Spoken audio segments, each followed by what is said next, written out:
Ultra filtration technique में हम क्या करते हैं, नॉर्मल फिल्टर पेपर का जो पोर साइज है वो बड़ा होता है। अगर उससे हम कोलाइडल सॉल्यूशन को प्रेसिपिटेट फिल्टर करने की कोशिश करेंगे तो डिस्पर्जन मीडियम यानी कि सॉल्वेंट के साथ साथ जो है डिस्पर्स फेज के पार्टिकल्स भी फिल्टर आउट हो जाएंगे, कोई फायदा नहीं रहा। स्मॉल इलेक्ट्रोलिटिक इम्प्यूरिटीज भी नीचे आ गए फिल्ट्रेट में, डिस्पर्जन मीडियम भी नीचे आ गया, और डिस्पर्स फेज में जो कोलाइडल पार्टिकल्स है वो भी उससे फिल्टर आउट हो गए। तो इसीलिए जो नॉर्मल फिल्टर पेपर है उसका पोर साइज हम रिड्यूस कर लेते हैं, and this technique is called impregnation. This technique is called impregnation. Impregnation में क्या होता है, देखिए जो नॉर्मल फिल्टर पेपर है उसे एक स्पेशल टाइप का सोल्यूशन है जिसे हम कोलाइडॉन सोल्यूशन बोलते हैं।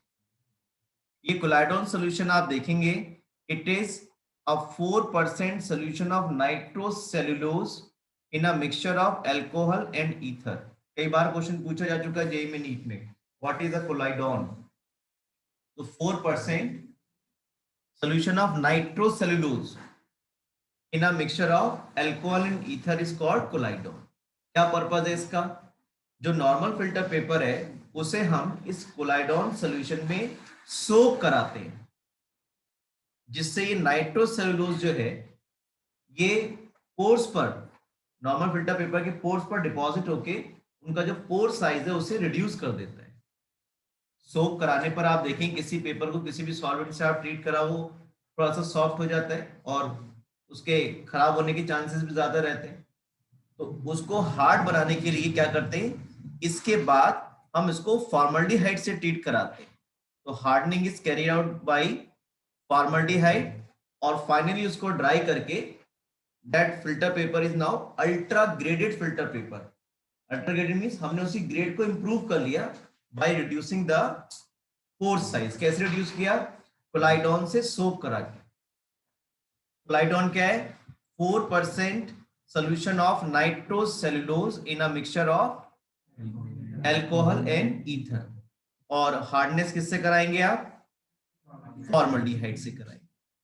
अब आप इस फिल्टर पेपर को जब यूज करोगे तो आप देखेंगे जो स्मॉल इलेक्ट्रोलिटिक इंप्यूरिटीज हैं वो, दूसरी जो डिस्पर्जन मीडियम में सॉल्युबल इंप्यूरिटीज है स्मॉल साइज की, वो फिल्ट्रेट में आ जाएंगी। और जो कोलाइडल पार्टिकल्स हैं, जो डिस्पर्स फेज के पार्टिकल्स हैं जिनका पोर साइज बड़ा है, वो फिल्ट्रेट की वो फिल्टर पेपर के ऊपर आपको मिल जाएंगे, रेसिड्यू की फॉर्म में आपको फिल्टर पेपर के ऊपर मिल जाएंगे, और उन्हें फिर आप किसी फ्रेश डिस्पर्जन मीडियम के साथ मिक्स करके आपको प्योर कोलाइडल सॉल्यूशन मिल जाता है।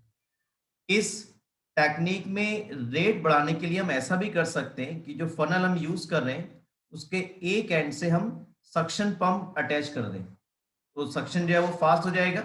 ये नॉर्मल फिल्टर, ये जो आपका अल्ट्रा ग्रेडेड फिल्टर पेपर है वो आपने यहाँ रख दिया, और जो स्मॉल इलेक्ट्रोलिटिक इंप्यूरिटीज हैं वो सब इसमें फिल्टर आउट हो जाएंगी। और अगर आपको, और जो कोलाइडल सब्सटेंस के पार्टिकल या डिस्पर्स फेज के पार्टिकल्स हैं वो इस फिल्टर पेपर के ऊपर आपको मिल जाते हैं। और अगर आप चाहते हैं कि इसका जो रेट है वो और तेज हो जाए तो आप इसको एक वैक्यूम पंप से या सक्शन पंप से कनेक्ट कर देते हैं, जिससे कि जो रेट है अल्ट्रा फिल्ट्रेशन का वो और फास्ट हो जाता है। Now we come to the some properties of colloidal solutions. First we go for colligative properties. आपने सभी ने थ्रू सॉल्यूशंस में यानी कि यूनिट 2 में सॉल्यूशंस में आपने कॉलिगेटिव प्रॉपर्टीज पढ़ी हैं। 4 कॉलिगेटिव प्रॉपर्टीज आपने पढ़ी है, elevation in boiling point, depression in freezing point, और ऑस्मोटिक प्रेशर, और relative lowering in vapour pressure.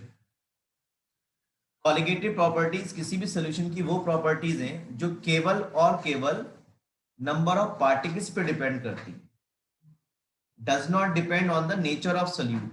Solute कौन सा है उससे मतलब नहीं है, पार्टिकल से मतलब है। जैसे अगर हमारे पास 1m KCl है और 1m NaCl है, तो इन दोनों में जो एलिवेशन इन बॉइलिंग पॉइंट है वो सेम मैग्नीट्यूड का होगा, क्योंकि ये नंबर ऑफ पार्टिकल्स कैसे हैं, कैसे फर्निश करेंगे सोल्यूशन में, सेम। 2 मोल पार्टिकल ये फर्निश करेगा, 2 मोल पर लीटर पार्टिकल ये फर्निश करेगा, क्योंकि KCl जब आयनाइज होगा तो K पॉजिटिव और Cl नेगेटिव आयंस बनेंगे, और जब NaCl आयनाइज होगा तो इसी तरह से Na पॉजिटिव और Cl नेगेटिव आयंस बनेंगे। इसी तरह से अगर हमारे पास 1M सुक्रोज हो जो कि एक नॉन इलेक्ट्रोलाइट है, और 1M ग्लूकोज हो, इसमें भी डिप्रेशन इन फ्रीजिंग पॉइंट या जितनी भी कॉलिगेटिव प्रॉपर्टीज हैं वो सेम ऑब्जर्व होंगी, क्योंकि यहाँ पर नंबर ऑफ पार्टिकल्स कैसे रहेंगे, सेम रहेंगे, दोनों ही नॉन इलेक्ट्रोलाइट्स हैं। थ्योरेटिकली अगर हम बात करें तो 1M NaCl और 2M ग्लूकोज बताएंगे इनकी कॉलिगेटिव प्रॉपर्टी सेम ऑब्जर्व होंगी या डिफर। यहाँ कितने रहेंगे, देखिए 2 मोल पर लीटर्स, और जब NaCl आयनाइज होगा तो कितने पार्टिकल्स मिलेंगे आपको, 2 moles per litre, same number of particles theoretically. तो इसलिए इन दोनों में जो कॉलिगेटिव प्रॉपर्टीज है वो लगभग सेम ऑब्जर्व होंगी, either it is elevation in boiling point और डिप्रेशन इन फ्रीजिंग पॉइंट और ऑस्मोटिक प्रेशर और relative lowering in vapour pressure. कई बार क्वेश्चन आ जाता है बहुत सिंपल तरीके से, which of the following is not a colligative property, तो उसमें ऑस्मोटिक प्रेशर ना लिख के ऑस्मोसिस लिख देते हैं, एक आध कुछ और डायवर्स लिख दिया, तो osmosis is not a colligative property, osmotic pressure is a colligative property. ठीक है, जो लोग स्टैंडर्ड के एग्जाम्स वगैरह होते हैं वहां पे ये क्वेश्चन दे देते हैं बच्चों को डेविएट करने के लिए, बच्चे पहचान पा रहे हैं या नहीं पहचान पा रहे। जी बोलिए। चलिए, तो कॉलिगेटिव प्रॉपर्टीज के बारे में बात कर रहे हैं, और जब भी आप कॉलिगेटिव प्रॉपर्टीज का फॉर्मूला लिखते हो एलिवेशन इन बॉइलिंग पॉइंट, तो इस तरह से आप लिखा करते हो KB into small w into 1000 upon capital M upon capital W। ये वो फॉर्मूला है जो इस बार आपको 99.99% 2021 में 3 नंबर का न्यूमेरिकल इसको देना चाहिए। ये लास्ट टाइम ऑस्मोटिक प्रेशर पे आ चुका है, और लास्ट ईयर के पेपर्स अगर आप देखेंगे तो आपको कॉलिगेटिव प्रॉपर्टी से न्यूमेरिकल मिलता ही है, और इस बार chances elevation in boiling point या डिप्रेशन इन फ्रीजिंग पॉइंट से बहुत ज्यादा है। तो देखिए यहाँ पे वो बात नहीं करनी, यहाँ पे बात हमें ये करनी है जो कॉलिगेटिव प्रॉपर्टीज हैं they are inversely proportional to the molar masses. ठीक है, ये M क्या है, मोलर मास तो है। जो आपके पास कोलाइडल पार्टिकल्स हैं उनके साइज ट्रू सॉल्यूशंस के मुकाबले कैसे होते हैं, बड़े होते हैं, और उनके केस में जो मोलर मासेस हैं वो भी हायर होते हैं। इसीलिए जो कोलाइडल सॉल्यूशंस हैं उनके केस में ये कॉलिगेटिव प्रॉपर्टीज, ये मोलर मास क्योंकि डिनोमिनेटर में है, ये बड़े साइज के पार्टिकल्स हैं, इसीलिए ये एलिवेशन इन बॉइलिंग पॉइंट या डिप्रेशन इन फ्रीजिंग पॉइंट या ऑस्मोटिक प्रेशर या relative lowering in vapour pressure negligible order का होता है। कुछ इस तरह से देखिए 0.000031। बताइए इतना कहाँ कोई मेहनत कर रहा है, ऑलमोस्ट नेग्लिजिबल। क्यों, क्योंकि ये बड़े साइज के पार्टिकल हैं ट्रू सॉल्यूशंस के मुकाबले, और इनके मोलर मासेस भी ज्यादा। आपने पढ़े ना macromolecule enzymes proteins all polymers, आपने देखा ना मैक्रोमोलिकुलर कोलाइड्स में क्या था, इनके साइज बड़े हो तो टेबल डिस्पर्जन मीडियम के साथ मिक्स करने पर कोलाइडल रेंज वाले पार्टिकल साइज में आ जाते हो। तो इसीलिए जो कोलाइडल सॉल्यूशंस हैं इनके केस में कॉलिगेटिव प्रॉपर्टीज का कोई रियल सिग्निफिकेंस नहीं होता। ठीक है, तो यही बात आपको बताई जा रही है। colloidal particles being bigger aggregates the number of particles in colloidal solution is comparatively small as compared to true solution। Number of particles भी क्या हो गए, कम हो गए, एग्रीगेट हो जाते हैं। Hence, the values of colligative properties like osmotic pressure, lowering in vapor pressure, depression in freezing point, and elevation in boiling point are small order as compared to the values shown by the true solutions at same concentration। Almost negligible रहता है, तो इसलिए कोई real significance जो है colligative properties का colloidal solution case में हम डिस्कस नहीं करते। नेक्स्ट हम बात करेंगे टिंडल इफेक्ट की। बहुत से एग्जाम्पल्स आपने देखिए डेली लाइफ में देखे हुए। अगर आप किसी डार्क रूम में बैठ जाते हैं तो और नैरो होल से सनबीम एंटर कर रही हो तो आप उसमें डस्ट पार्टिकल्स का मूवमेंट बहुत आसानी से ऑब्जर्व कर सकते हैं, लेकिन शर्त है उसकी कुछ, अभी आगे बात करेंगे। इसी तरह से अगर कोई डेंस फॉरेस्ट है तो उसकी लीव्स से जो प्लांट की लीव्स हैं उनसे जो फिल्टर होकर लाइट अर्थ तक पहुंचती है और आप वहां खड़े हुए हैं तो आपको वहां पर भी डस्ट पार्टिकल का मूवमेंट बहुत इजीली ऑब्जर्व हो जाता है। ऐसे ही आप जब पिक्चर हॉल में जाते हैं तो देखते हैं प्रोजेक्टर से लाइट फॉल हो रही है, यहाँ भी आपके सामने प्रोजेक्टर है, आप जिस प्रोजेक्टर से लाइट फॉल हो रही है उसमें आप डस्ट पार्टिकल का मूवमेंट आसानी से देख सकते हैं। लेकिन जैसे ही पिक्चर हॉल के गेट्स ओपन होंगे वो डस्ट पार्टिकल का मूवमेंट आपको दिखना बंद हो जाएगा। तो दो बातें, जब पिक्चर हॉल का गेट बंद हो गया उसमें क्या हुआ, जो डिस्पर्स फेस के पार्टिकल्स हैं डस्ट पार्टिकल्स, और जो डिस्पर्जन मीडियम के पार्टिकल्स हैं, इन डिस्पर्स मीडियम जो एयर है उनके रिफ्रैक्टिव इंडाइसिस में काफी फर्क आ गया। यानी कि टिंडल इफेक्ट तभी ऑब्जर्व होगा जब डिस्पर्स फेस के पार्टिकल्स और डिस्पर्जन मीडियम का जो रिफ्रैक्टिव इंडेक्स है वो ग्रेट डिफरेंस ऑर्डर का हो।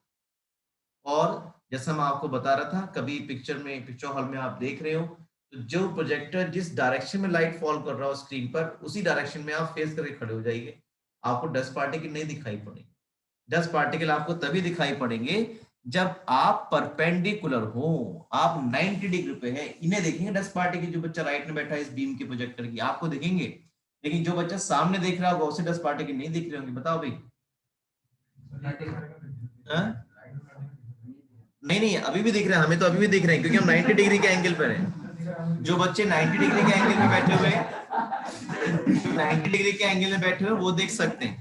ठीक है, तो टिंडल इफेक्ट अगर आपको ऑब्जर्व करना है तो लाइट सोर्स के उसी डायरेक्शन में आपको नहीं आना है, आपको लाइट सोर्स से हट करके उस लाइट बीम के परपेंडिकुलर आना होगा। जैसे आप बैठे आप इजीली डस्ट पार्टिकल का मूवमेंट देख सकते हैं।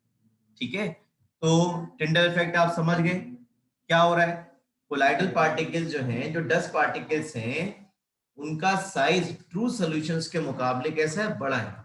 और जब लाइट बीम उन पार्टिकल्स पे पड़ती है तो वो पार्टिकल्स लाइट बीम को डिफरेंट एंगल से स्कैटर कर देते हैं, and it is called Tyndall effect. The scattering of light is called Tyndall effect.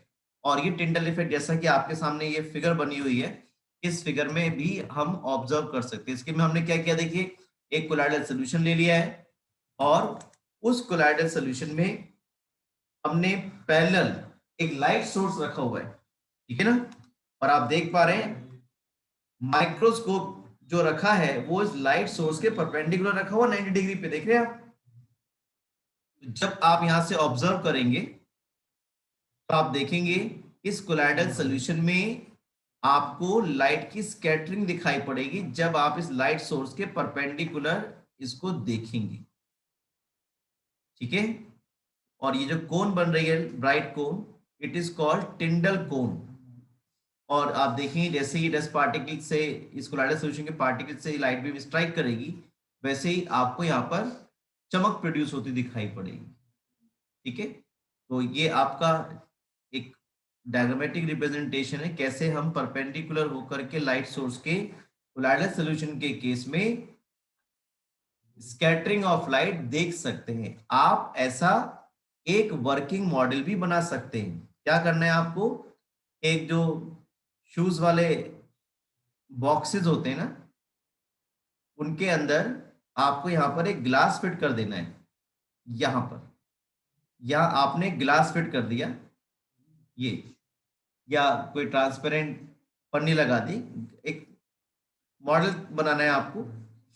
और एक लाइट सोर्स आपने ले लिया इस तरह से जैसे लगा हुआ, लैंप ले सकते हैं या टॉर्च भी ले सकते हैं।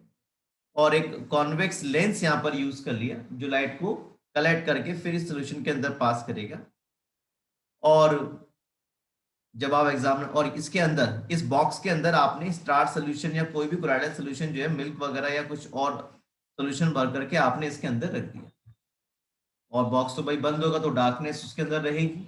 आप एग्जामिनर से कहिए सर यहाँ से देखिए आप ऐसे, जैसे ये आई दिखाइए, एग्जामिनर से आप रिक्वेस्ट करेंगे सर आप ऐसे देखिए, जाहिर सी बात है उसे कुछ नहीं दिखेगा,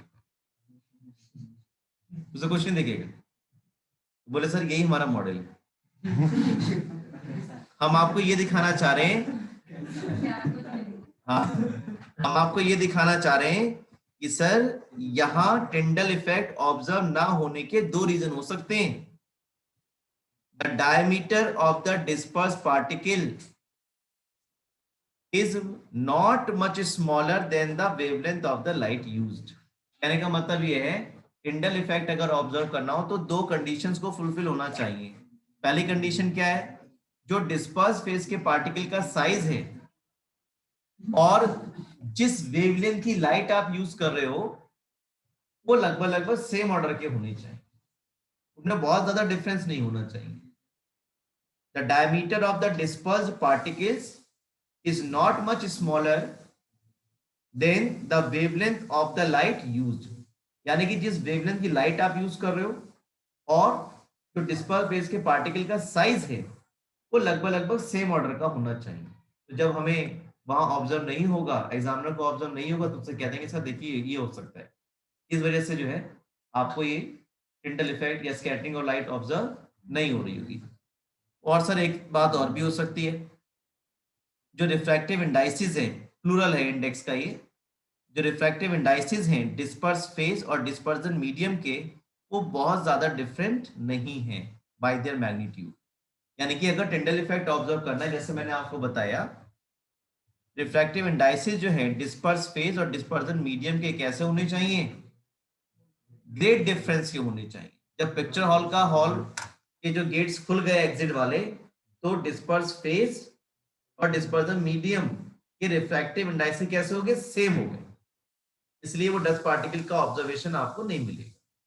जैसे इस रूम में आप बैठे हो, प्रोजेक्टर से लाइट फॉल कर रही है, जिन बच्चों को नहीं दिख रहा है इसका मतलब क्या, जो डिस्पर्स फेज यानी कि जो डस्ट पार्टिकल्स यहाँ पर प्रेजेंट है और जो डिस्पर्जन मीडियम जो एयर यहाँ प्रेजेंट है उनके रिफ्रैक्टिव इंडाइसिस कैसे हैं, सेम है, इसलिए टिंडल इफेक्ट ऑब्जर्व नहीं होता। तो एग्जामिनर समझ जाएगा कि बच्चों को टिंडल इफेक्ट की अच्छी नॉलेज है। ये क्वेश्चन भी आता है, देखो पैराग्राफ वाले क्वेश्चन आने इस बार, ये थ्योरेटिकल चैप्टर है। Tyndall effect is not observed in case of true solutions. क्यों? क्योंकि वहां पे पार्टिकल साइज कैसे बहुत स्मॉल है, वो लाइट बीम जब फॉल करेगी उन सॉल्यूशंस में तो वो स्कैटर नहीं कर पाएंगे। ठीक है, तो ये जिग्मंडी ने 1903 में जो है ऑब्जर्व किया था और इसी बेस पर उन्होंने ट्रू सॉल्यूशंस और कोलाइडल सॉल्यूशंस को डिस्टिंग्विश किया था। ठीक है, नेक्स्ट हम बात करेंगे कलर की। जब कभी भी पेपर को डिफिकल्ट बनाना होगा तो कलर से क्वेश्चन में रखता हूं और एग्जामिनर भी कलर से क्वेश्चन रखता ही नहीं क्योंकि उसमें पेपर डिफिकल्ट बनाना नहीं होता बोर्ड को। लेकिन जब भी मैं इंटरनल पेपर बनाता हूं मैं कलर से क्वेश्चन जरूर बनाता हूं क्योंकि ये एक ऐसा पोर्शन है जो बच्चे बहुत अच्छे से नहीं पढ़ते या टीचर्स बहुत अच्छी कंसर्न से नहीं पढ़ाते। लेकिन जेई में, नीट में इस तरह के क्वेश्चंस आपको बहुत आराम से मिलते हैं, देखिए, या दूसरे कॉम्पिटिशन्स में भी आपको मिलेंगे। जो कलर है कोलाइडल सॉल्यूशन का वो उस वेवलेंथ पे डिपेंड करता है जिस वेवलेंथ की लाइट डिस्पर्स फेज के पार्टिकल्स रिफ्लेक्ट करते हैं, स्कैटर करते हैं। हमें भी वही कलर दिखाई पड़ता है जो ऑब्जेक्ट जिस कलर की लाइट को रिफ्लेक्ट करता है। जैसे मान लीजिए मेरी जो जैकेट है ग्रीन कलर की दिख रही है, इसका मतलब ये जैकेट है, ये ग्रीन कलर की इसलिए दिख रही है क्योंकि ये जैकेट ग्रीन कलर की जो वेवलेंथ है उसको रिफ्लेक्ट कर रही है। ठीक है, हो सकता है आपको कुछ कलर ब्लाइंडनेस भी हो सकती है तो वहां तो कुछ कहना मुश्किल है। तो लेकिन एक बात समझना पड़ेगा हमें, जो कोलाइडल सॉल्यूशन कलर शो करेंगे वो किस पे डिपेंड करेगा, जल्दी बताओ। Yes, wavelength of the light scatter, उस लाइट पर नहीं जो फॉल कर रही है। ऑप्शन में आता है ये question, the colour of a colloidal solution depends on, option आ गया wavelength of the light scattered by the particle, और सेकंड ऑप्शन दे दिया wavelength of the light fall on the colloidal solution. Fall पे डिपेंड नहीं करेगा, किस पे डिपेंड करेगा, जो वो स्कैटर करेगा। आपने मूवी देखी होगी ना वाली मिस्टर इंडिया, उसमें क्या होता है जब अनिल कपूर वो वॉच बांध लेता है तो वो डिसअपीयर हो जाता है, और उसका रीजन साइंटिफिकली क्या दिया था कि जो लाइट रेज हैं वो उसकी बॉडी से रिफ्लेक्ट नहीं हो पाती। जैसे आप देखो, आपके कभी मॉल वगैरह में जाओ, आपको अंदाजा नहीं होता कि ग्लास लगा के जाके सन लगता है सीधे, होता है, तो क्या है, क्योंकि उससे लाइट स्कैटर नहीं हो पाई तो वो आपको विजिबल नहीं होगा, आपका सिर जाके लगेगा। तो मिस्टर इंडिया में इन्होंने यही कॉन्सेप्ट बताया था कि जो लाइट है वो मिस्टर इंडिया यानी कि जो अनिल कपूर है उनसे रिफ्लेक्ट नहीं हो पा रही है, इसलिए वो विजिबल नहीं हो पाती। दूसरी बात, जो wavelength of light further depends on the size and nature of particle. जो लाइट जो वेवलेंथ रिफ्लेक्ट होगी वो साइज और नेचर ऑफ पार्टिकल पे भी डिपेंड करेगी। यानी कि 4 ऑप्शन हो गए आपके पास क्वेश्चन में। The colour of colloidal solution depends on wavelength of the light scattered by the colloidal particle, second size of colloidal particle, third nature of particle, and fourth all of these। यानी कि जो colloidal solution, हाँ मुझे समझ में आ गया all of these, ठीक है। तो वेवलेंथ और लाइट पे भी डिपेंड करेगा जो स्कैटर कर रहे हैं, साथ ही साथ साइज और नेचर ऑफ पार्टिकल पे भी डिपेंड करेगा। The color of colloidal solution also changes with the manner in which the observer receive the light। 5वां पॉइंट भी आ गया। इस बात पे भी डिपेंड करेगा कि जो ऑब्जर्वर है वो किस मैनर में लाइट को रिसीव कर रहा है। For example, a milk and water appears blue when viewed by reflected light। यानी कि जो लाइट रिफ्लेक्ट कर रहा है, मिल्क और वाटर का सोल्यूशन मिक्सचर, सोल्यूशन नहीं बोलना चाहिए क्योंकि कोलाइडल सोल्यूशन है वो, सोल्यूशन का मतलब ट्रू सोल्यूशन चला जाता है। अब क्योंकि शाम का वक्त है तो हो जाता है कभी कभी। Milk and water appears blue when viewed by reflected light and red when viewed by transmitted light। तो ये भी फर्क आ जाएगा तरीका, जिससे देख रिफ्लेक्टेड लाइट से देखेंगे तो ब्लू दिखाई पड़ेगा, अगर आप ट्रांसमिटेड लाइट से देखेंगे जो उससे ट्रांसमिट हो रही है तो आपको वो रेड कलर का दिखाई पड़ेगा। ये सारे बहुत अच्छे क्वेश्चन आप समझ सकते हैं, एक ही पैराग्राफ में कितनी रीजनिंग आ सकती है जरा से पैराग्राफ में। तो इसलिए मैं आपसे कह रहा हूं जब भी पेपर को डिफिकल्ट बनाना होगा इसी पैराग्राफ से क्वेश्चन जो है वो बनेंगे। इसी तरह से पार्टिकल साइज पे भी डिपेंड करता है। जैसे अगर फाइनेस्ट गोल्ड सॉल है, यानी कि जैसे पार्टिकल साइज बहुत छोटा है, वो रेड कलर का दिखाई पड़ेगा। अगर साइज ऑफ पार्टिकल बढ़ेगा गोल्ड का तो पहले purple, then blue and finally जैसा आपको गोल्डन दिखाई पड़े। ठीक है, आप मेरी बात समझ गए क्यों इससे क्वेश्चन ज्यादा बन सकते हैं, क्योंकि कई चीजें इसमें आ रही हैं। जिस मैनर में ऑब्जर्वर लाइट को ऑब्जर्व करेगा, ट्रांसमिटेड से करेगा तो कलर चेंज, रिफ्लेक्टेड लाइट से करेगा तो कलर चेंज, साइज बढ़ रहा है तो कलर चेंज। एक बार ऑर्डर पूछा है जेई में, the colour of finest gold sol increases observed with increase in sizes। तो जैसे साइज बढ़ेगा क्या होगा, पहले red, then purple, then blue and then finally gold. कि जितने भी लोग पढ़ाने वाले हैं ना, कितनी बातें पढ़ा लें, कितने क्वेश्चंस आपको करा लें, लेकिन लॉर्ड फेयर के आएंगे सब एनसीईआरटी पे। नीट सीबीएसई कंडक्ट कराता है और जेई वगैरह में भी जो भी एंट्रेंस एग्जाम है, क्योंकि अब वो जस्ट आफ्टर क्लास 12 बच्चा अपीयर हो सकता है, तो सबका बेस यहाँ एनसीईआरटी के अंदर है। लोग पढ़ाने के लिए बहुत सी बातें कर लेंगे, एनसीईआरटी को बताएंगे, हाँ वैरायटी ऑफ क्वेश्चंस करना बहुत जरूरी है, क्योंकि उससे फिर आपके जो न्यूरॉन्स वो एक्टिवेट होते हैं, आपके सोचने समझने की शक्ति जो है डिफरेंट डायरेक्शन में बढ़ जाती है। एनसीईआरटी पढ़ने से काम नहीं बनेगा ये मानता हूं मैं, लेकिन बेस यही है और यहां से ही आपको सारे क्वेश्चन जाते दिखाई पड़ेंगे। नेक्स्ट हम बात करेंगे ब्राउनियन मूवमेंट की। एक बॉटनिस्ट थे रॉबर्ट ब्राउन, उन्होंने इस फिनोमिना को एक्सप्लेन किया और इन्होंने बताया कि कोलाइडल पार्टिकल्स जो है ना कभी रेस्ट नहीं करते। रेस्ट का मतलब वो हमेशा जिगजैग मैनर में मूव करते रहते हैं, और इसी जिगजैग मैनर में जिनका मूवमेंट है उनको उन्होंने नाम दिया ब्राउनियन मूवमेंट। ये बिल्कुल वैसे ही था जैसे पॉलन ग्रेन्स लगातार कभी सेटल नहीं होते, लगातार मूवमेंट बने रहते हैं जब एयर में आ जाते हैं। तो रॉबर्ट ब्राउन एक बॉटनिस्ट थे और इन्होंने जो कोलाइडल सोल्यूशन है इनमें इन्होंने ऑब्जर्व किया जो डिस्पर्स फेज के पार्टिकल्स हैं वो लगातार मूवमेंट करते रहते हैं और इस मूवमेंट को उन्होंने नाम दिया ब्राउनियन मूवमेंट। अब ये ब्राउनियन मूवमेंट होता क्यों है उसकी वजह भी जान लेते हैं। ऐसा इसलिए है क्योंकि डिस्पर्स फेज और डिस्पर्जन मीडियम के पार्टिकल्स के साइज तो अलग अलग है ना।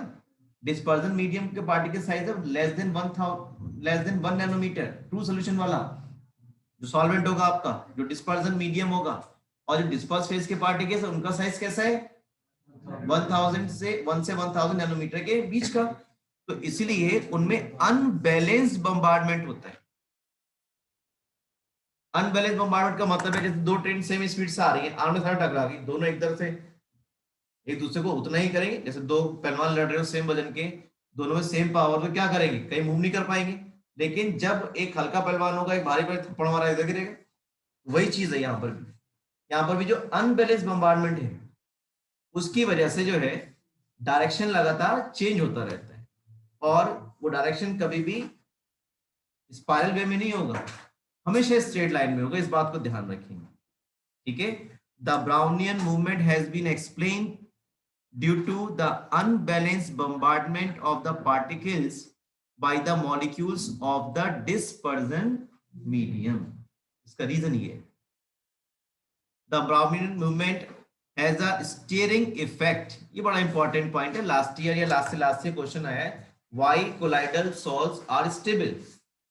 आप कहीं भी कीचड़ देखेंगे, मड देखेंगे पड़ी हुई, तो मड में कभी आपको ऐसा दिखाई नहीं पड़ेगा कि डस्ट पार्टिकल बॉटम में बैठेगा ऊपर पानी है, कभी नहीं। कभी कच्चे दूध में आपको ऐसा दिखाई नहीं पड़ेगा कि फैटी एसिड ऊपर आ जाए और मिनरल एसिड नीचे चले जाए, नहीं, नेवर। जब भी सॉस खाते हो, आइसक्रीम खाते हो, जैम जेलीज खाते हो, कभी ऐसा नहीं जो डिस्पर्जन मीडियम में वो अलग दिख रहा हो आपको या डिस्पर्स फेज आपको अलग दिख रही है, कभी ऐसा नहीं होगा। क्यों? क्योंकि उसमें जो ब्राउनियन मूवमेंट है ना वो स्टेबिलिटी के लिए रेस्पॉन्सिबल है। ये ब्राउनियन मूवमेंट ही है जिसकी वजह से कभी भी कोलाइडल सॉल्यूशन डिस्टेबलाइज नहीं होता।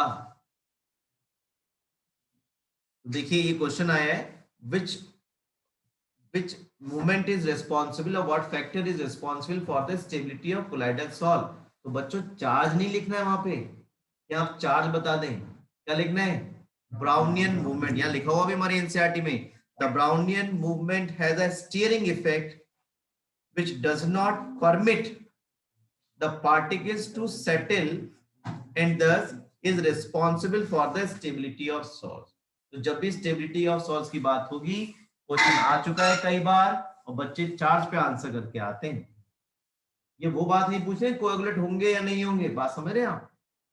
यहाँ बात आ रही है कि कोलाइडल सॉल्ट जो है वो ट्रू सोल्यूशन के मुकाबले ज्यादा, या ट्रू सोल्यूशन में होमोजेनियस मिक्सचर रहता है, सस्पेंशन के अलावा ज्यादा स्टेबल क्यों होती है, क्योंकि यहाँ पे स्टीयरिंग इफेक्ट रहता है और वो किसकी वजह से, इन ब्राउनियन मूवमेंट की वजह से है, ठीक है। नेक्स्ट हम बात करेंगे चार्ज ऑन कोलाइडल पार्टिकल्स। ये बड़ा इंपॉर्टेंट सा एक टॉपिक है और इस टेबल से मैं आपको बता नहीं सकता कितनी बार जेई में नीट में क्वेश्चन पूछे गए पर्टिकुलर होकर के। Nature of charge on silver salt negative, the nature of hydrated metallic oxide charge positive. Mainly जो है आपको ज्यादातर नेगेटिव वाले मिलेंगे, लेकिन फिर भी जो पॉजिटिव वाले उन्हें याद रखें, बाकी नेगेटिव छोड़ लें, ठीक है। कई बार पर्टिकुलर होकर के उन्होंने क्वेश्चन पूछा है और वही बच्चा आंसर कर पाएगा जिसे इस टेबल के बारे में नॉलेज है कि जो मेटल के सॉल्ट्स हैं वो कैसे होते हैं, नेगेटिवली चार्ज, ऐसे इन जनरल याद रख सकते हैं। जो मेटल के सल्फाइड्स हैं वो सॉल्ट भी कैसे होते हैं, नेगेटिव चार्ज होते हैं। एसिड डाई स्टफ्स जो होते हैं, ईओसिन है, कॉन्गो रेड सॉल्ट्स है, ये भी सब कैसे होते हैं आपके, नेगेटिवली चार्ज होते हैं। Salts of starch, gum, gelatin, clay, charcoal, ये सब कैसे हैं, नेगेटिवली चार्ज। और जो हाइड्रेटेड मेटालिक ऑक्साइड है, एल्यूमिनियम ऑक्साइड हो गया, क्रोमियम ऑक्साइड हो गया हाइड्रेटेड, फेरिक ऑक्साइड हो गया हाइड्रेटेड, जितने भी हाइड्रेटेड मेटालिक ऑक्साइड्स हैं इन जनरल, एक्सेप्शन हो सकते हैं लेकिन अभी आपके लिए सफिशिएंट है, कंपटीशन के लिए भी सफिशिएंट है, तो वो आपके पॉजिटिवली चार्ज रहेंगे। बेसिक डाइस्टर जितने भी होते हैं, मिथाइलिन ग्लूसॉल वगैरह, ये सब आपके कैसे हैं, पॉजिटिवली चार्ज। आपके ब्लड का जो हीमोग्लोबिन है वो कैसे है, पॉजिटिवली चार्ज है। ऑक्साइड जैसे टाइटेनियम ऑक्साइड सॉल है वो भी कैसे है, पॉजिटिवली चार्ज। मैं भी इस टेबल में भूल जाता हूँ कभी कभी, तो उसका तरीका हमने क्या निकाला है, हम पॉजिटिव वाले याद कर लेते हैं और नेगेटिव वालों का थोड़ा सा जो फेरिस्ट है वो थोड़ी ज्यादा लंबी है, तो जनरल वैसे याद हो जाते हैं, कोई इतना बड़ा इशू नहीं है। मेटल के सल्फाइड्स, मेटल खुद और मेटल के सल्फाइड्स और एसिड डाइज और स्टार्च गम जिलेटिन क्ले चारकोल, ये सब कैसे नेगेटिव चार्ज है। कर वही बच्चा पाएगा जिसको इसकी नॉलेज है, नॉलेज के साथ साथ याद भी हो। होता क्या है, जब हम कंपटीशन की तैयारी करते हैं डाटा बहुत ज्यादा हम पढ़ते हैं, जब बहुत ज्यादा डाटा पढ़ लिया उसे याद भी तो रखना है। याद रखने के लिए रिवीजन बहुत जरूरी है और शॉर्ट नोट्स बहुत जरूरी है कि 3 पेज में या 2 पेज में वो चैप्टर के जो की पॉइंट्स है वो हम रिवाइज करें, खास करके वो वाले जो हम ज्यादा भूलते हैं। हर एक को पता होता है कि मैं क्या चीज ज्यादा बोलता हूँ, क्या चीज मेरी मेमोरी में लंबे समय तक नहीं रह पाती। ठीक है, तो वो उसके उन नोट्स में वो चीजें जरूर आनी चाहिए। तो देखिए हम बात करेंगे चार्ज ऑन कोलाइडल पार्टिकल की। यहां पर एक प्रिंसिपल है विच is called preferential adsorption of common ion. Differential adsorption of common ion, यानी किसी भी कोलाइडल सॉल्ट के पार्टिकल पे जो चार्ज आएगा वो कैसा आएगा, by preferential adsorption of common ion. मैं आपको पहले भी बता चुका हूं, एक बार फिर बता रहा हूं, किसी भी तरह का कोई भी कोलाइडल सॉल्ट होगा उसके डिस्पर्स फेज के पार्टिकल्स पर कुछ ना कुछ चार्ज जरूर होगा, चाहे पॉजिटिव हो या नेगेटिव हो। जो लायोफिलिक सॉल्ट्स होते हैं उनमें ये जो कोलाइडल पार्टिकल्स हैं इनके चारों तरफ एक हाइड्रेटेड वाटर लेयर भी होती है जिसकी वजह से ये ज्यादा स्टेबल हो जाते हैं, जबकि जो लायोफोबिक पार्टिकल्स हैं उन पर हाइड्रेटेड वाटर की लेयर नहीं हुआ करती, इसलिए वो थोड़े से कम स्टेबल होते हैं। और यहां तक कि जो लायोफिलिक सॉल्ट्स हैं उनको हम कोलाइडल, जो लायोफोबिक सॉल्ट्स हैं उनको प्रोटेक्ट करने के लिए भी उसमें मिक्स कर दिया करते हैं, इसलिए जो लायोफिलिक सॉल्ट्स हैं उनको हम प्रोटेक्टिव कोलाइड्स भी बोलते हैं। फिलहाल इस टॉपिक पे वापस आते हैं। देखिए क्या मतलब है preferential adsorption of common ion का, इस तरह समझ सकते हैं। अगर हम सिल्वर नाइट्रेट के एक्वस सॉल्यूशन को पोटेशियम आयोडाइड के एक्वस सॉल्यूशन में मिक्स करें तो आप देखेंगे यहां पर ये रिएक्शन होगी AgNO3 और Ki के बीच में, और AgI का प्रेसिपिटेट बनेगा। इसका प्रेसिपिटेट बनेगा, AgI का प्रेसिपिटेट बनेगा। अब ये जो AgI के मॉलिक्यूल्स हैं ये वो आयन अपनी सरफेस पे एड्सॉर्ब करेंगे जो सॉल्यूशन में कॉमन है। देखिए जल्दी से सॉल्यूशन में कौन कौन प्रेजेंट है, के पॉजिटिव आई नेगेटिव, जरा जल्दी से देख के बताओ AgI कौन से आयन को अपनी सरफेस पे एड्सॉर्ब करेगा, के पॉजिटिव को या आई नेगेटिव को, आई नेगेटिव को, क्योंकि सॉल्यूशन में कौन सा कॉमन है, आई नेगेटिव। जो AgI के अंदर प्रेजेंट है उसमें कौन सा आयन कॉमन है सॉल्यूशन में, this is called preferential adsorption of common ion. यानी कि अगर आप सिल्वर नाइट्रेट के एक्वस सॉल्यूशन को पोटेशियम आयोडाइड के एक्वस सॉल्यूशन में मिक्स करोगे तो आपको नेगेटिवली चार्ज्ड सॉल मिलेगा सिल्वर आयोडाइड का। और जब देखिए जब चार्ज आ जाएगा प्रेसिपिटेट पे तो मॉलिक्यूल्स एक दूसरे को रिपेल करके किस में आ जाएंगे, कोलाइडल रेंज में आ जाएंगे, जैसा आपने पेप्टाइजेशन में पढ़ा। इसका अपोजिट, अगर आप KI के सॉल्यूशन को सिल्वर नाइट्रेट के एक्वस सॉल्यूशन में मिक्स करो, रिएक्शन तो यही होगी, प्रेसिपिटेट तो AgI का ही मिलेगा, लेकिन जरा अब बता दें कौन सा आयन AgI अपनी सरफेस पे एडसॉर्ब करेगा, जल्दी बताओ। AgI का कौन सा आयन सोल्यूशन में कॉमन है AgNO3 में? Ag, very good. तो इस बार कैसा सॉल्व मिलेगा आपको? Very good, positively charge solve मिलेगा।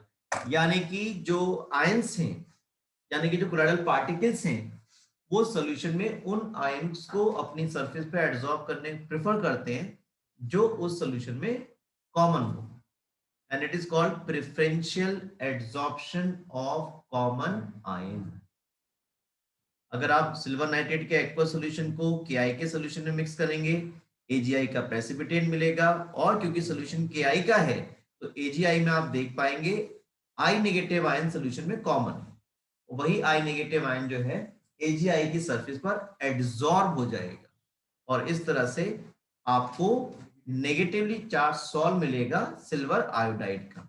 इसके अपोजिट अगर आप KI का सॉल्यूशन सिल्वर नाइट्रेट में मिक्स करेंगे, रिएक्शन तो यही होगी, प्रेसिपिटेट तो AgI का ही मिलेगा, लेकिन इस बार AgI के जो मॉलिक्यूल्स हैं उस सॉल्यूशन में से सिल्वर नाइट्रेट में कौन कॉमन है? Ag पॉजिटिव, उसको अपनी सरफेस पे एडसॉर्ब करेगा और पॉजिटिवली चार्ज सॉल्व इस बार आपको मिलेगा। एक बात और ध्यान रखेंगे, जैसा मैंने आपको बताया कि भाई I नेगेटिव एडसॉर्ब कर लिया, साथ ही साथ ये जो K पॉजिटिव आयन है ये भी एक डिफरेंट लेयर में इस AgI के चारों तरफ एडसॉर्ब हो जाएगा। यानी कि आप कह सकते हो कि AgI के चारों तरफ दो तरह के चार्ज की लेयर होगी, एक तो ये I नेगेटिव वाली which is called fixed layer of charge, ये नहीं हटती sir, this is fixed layer of charge. और ये जो K पॉजिटिव आयन प्रेजेंटिंग, ये कहां प्रेजेंट होंगे? ये प्रेजेंट होंगे आपके सोल्यूशन में। कहां प्रेजेंट होंगे? सोल्यूशन में, यानी कि डिस्पर्सन मीडियम में, और ये लेयर ऑफ चार्ज कहलाएगी आपकी डिफ्यूज्ड लेयर ऑफ चार्ज। अब क्योंकि कोलाइडल पार्टिकल के दोनों तरफ ये एक पॉजिटिव और एक नेगेटिव चार्ज की लेयर आ गई है, इसलिए इन अपोजिटली चार्ज लेयर्स के बीच में कुछ पोटेंशियल भी काम करता है, and that potential is called electrokinetic potential और zeta potential. It is called electrokinetic potential और जीटा पोटेंशियल। कैसे एक्सप्लेन करेंगे इसको? It is the potential difference between the fixed layer and the diffuse layer of charges present on colloidal particles. आप मुझे बताइए जरा, ये जो राइट साइड में AgI का प्रेसिपिटेट बना है, इसमें सिल्वर आयोडाइड की लेयर आ गई है, ये कौन सी होगी? फिक्स्ड लेयर होगी या डिफ्यूज लेयर? फिक्स्ड होगी। और इसके बाहर कौन होगा? Yes, NO3 negative. और इनके बीच में जो पोटेंशियल काम करेगा वो क्या कहलाएगा? इलेक्ट्रोकाइनेटिक पोटेंशियल और जीटा पोटेंशियल। ठीक है, तो ये बात आपको यहां सीखनी थी। Preferential adsorption of common ion के बारे में सीखना था आपको, और जैसा आपको यहाँ बताया हुआ है, देखिए, when highly diluted solution of silver nitrate is added to highly diluted solution of potassium iodide, the precipitated silver iodide adsorb iodide ion from the dispersion medium and negatively charged cladosol results। ठीक है, इसी तरह से अगर आपने FeCl3 add किया है access of hot water में, तो आपको पॉजिटिवली चार्ज सॉल्व मिलेगा of ferric hydroxide in the form of adsorption of Fe3 positive ion. ठीक है, तो अगर आप FeCl3 को एक्सेस ऑफ हॉट वाटर में मिक्स करेंगे तो आपको पॉजिटिवली चार्ज सॉल्व मिलेगा। ठीक है, however when ferric chloride is added to NaOH solution, a negatively charged solid is obtained with adsorption of OH negative ion। ठीक है, तो इस बात को ध्यान रखेंगे। ये जैसा कि आपको दिखाया गया है इस फिगर में, ये फिक्स लेयर ऑफ चार्ज है, I नेगेटिव वाली, K पॉजिटिव वाली